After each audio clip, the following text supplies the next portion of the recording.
No Blake, no Rose, but the Pistons came within a thread or two of Dwight Howard's shorts of beating the Sixers here on a Saturday night in downtown Detroit. More on that story coming up here in just a moment. Wardrobe malfunction. Pistons live here at the Ram Desk. Thanks for spending part of your Saturday night with us alongside Grant Long. I'm Mickey York. 114-110 the final. The Pistons dropped their fourth straight, and they have now lost 11 of their last 12 to the Sixers. But really a good game from start to finish. It certainly offered a lot more to enjoy than what we saw the previous nights here against the Houston Rockets. Yeah, I thought the key tonight, and first of all, let me say this, one of the key elements when you're talking about playing a back-to-back, we often talk about the inexperience of youth. Well, the inexperience, the youth tonight really helped the Pistons because they came out right from the outset and provided a lot of energy and really kept them in the basketball game with their up and down, their hustle, their defensive energy. That really helped this team tonight.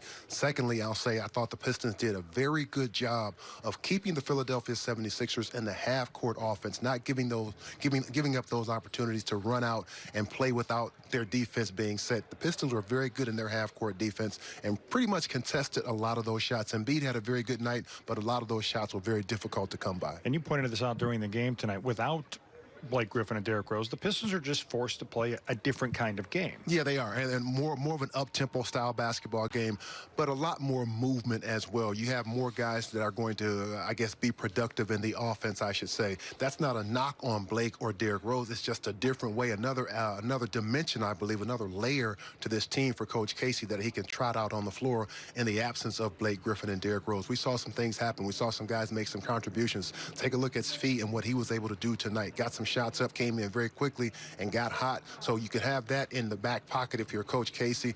And this is one of those things that you look at a silver lining, so to speak. Yeah, you miss Derrick Rose and Blake Griffin. They are key components to your team, but you also get an opportunity to develop some other guys and give them some confidence to impact the game. There just wasn't much the Pistons could do with Joel Embiid tonight, but nobody's been able to do much with him all season. Off to a terrific start, finishes with 33 and 14 tonight.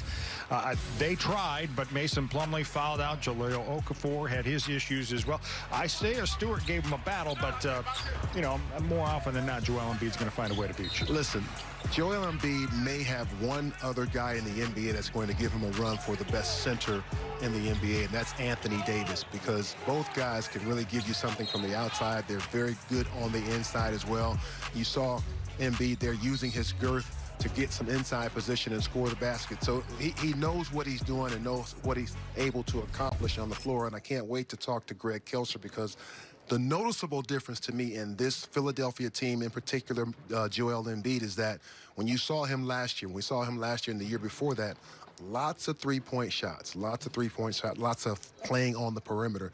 With Doc Rivers at the helm, he's putting him in a position to play to his strength. Get the ball in the low block area. If you want to play out on the three-point line, fine, but dribble yourself down to that three-point area. We got guys who can shoot. We want to get the best out of Joel Embiid, put him near the basket, and I think that's a major attribute, or rather, I should say that's a contribution from Doc Rivers. All right, well, we no longer have to wait to talk to Greg Kelser. He is joining us now after calling tonight's game with George Blaha.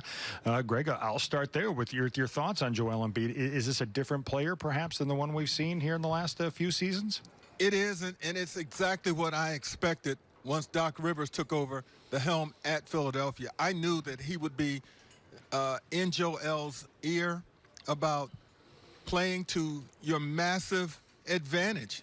He's 7 feet tall. He's 280 pounds. He's aggressive. He's big. He's long inside. And you're going to put a lot of people in foul trouble. Hey, I'm not going to take away your outside game. I still respect your ability to shoot your jumpers and to stretch the floor. But where we're going to win with you is if you're down low. So I think he's got a great balance with it now. He had 5 offensive rebounds. Why? Because he was in the paint. He was near the basket. He got a lot of opportunities to post up. He fouled Plumlee out of the game. He put 4 more fouls on Isaiah Stewart, who I thought played really well. And he also banged inside against Jahlil Okafor. Big blocking shots. Right now, he is playing great basketball at an MVP level. His numbers are off the chart.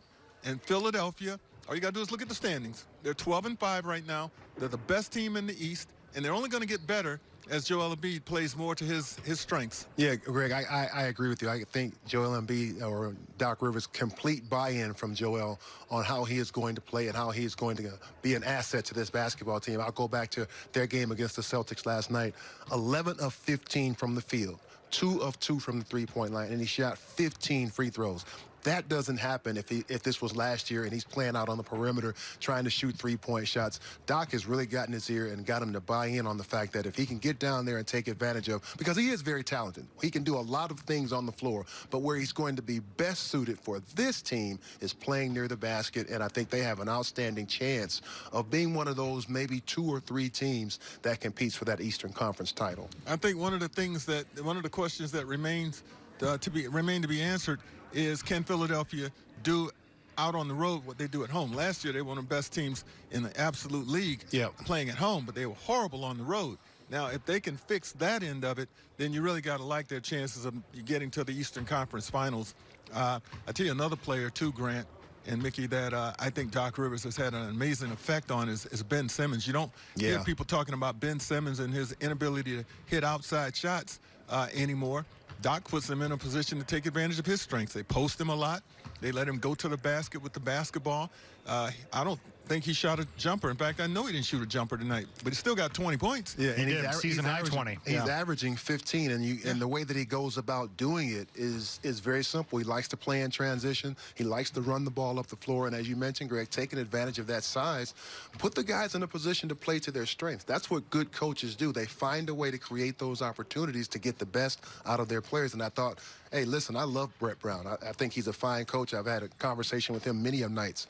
But when you talk about going to that next level, Doc has a resume of saying, I've been to the finals. I can get teams to the finals. I can win championships. This was a great pickup for the 76ers to get Doc Rivers in there. Yeah, you can see a difference in this team so far under Doc Rivers. The big story for the Pistons tonight, Jeremy Grant, for the first time in 15 games, does not lead them in scoring. That honor belongs to Wayne Ellington, who also shot himself into the Pistons record book tonight. The 21 threes made over his last 4 games, passing Allen Houston for the most over a 4-game stretch in Pistons history. Pretty impressive what he's been able to do this week, Greg Kelser.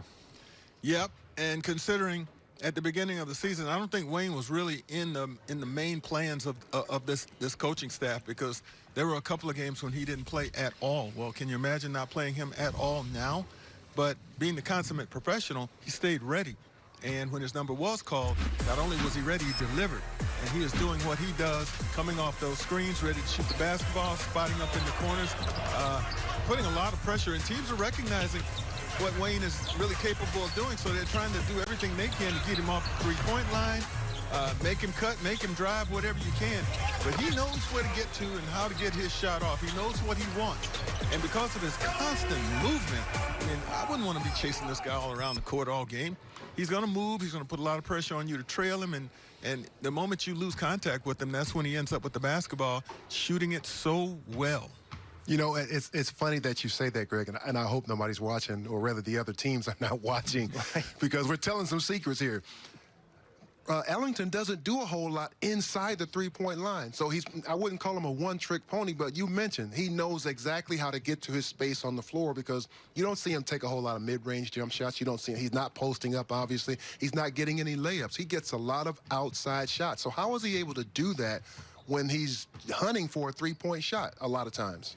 Well, they're running him off screens, and if you can get an effective screen set for him, he knows how to take his guy off that and get just the, the little necessary separation that he needs to get into his shot with the great elevation. Now, there were a couple of opportunities tonight where he did score inside that painted area on back cuts. Guys are just playing him, trying to take his the three-point area away, so he smartly reads it and back cuts to the basket with good hands, and he got a couple of layups out of it. So, Wayne is just a smart player, and Detroit has been good to him. You know that? This is the second time here, but to my chagrin, I remember in 2009, as a member of the North Carolina Tar Heels, came here and beat the Spartans.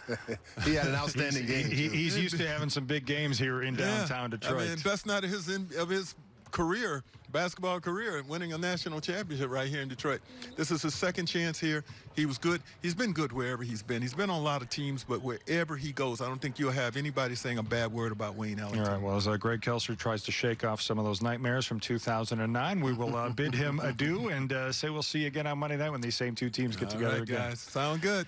All right, well, not only Wayne Ellington, but really the Glassman Automotive spark plug for the Pistons tonight was Svi Mikhailuk. You know, he's been up and down, kind of quiet off the bench lately, but part of a 55-point effort from the Pistons reserves tonight. Svi Mikhailuk leads all reserves with 15, and we join him now as we listen.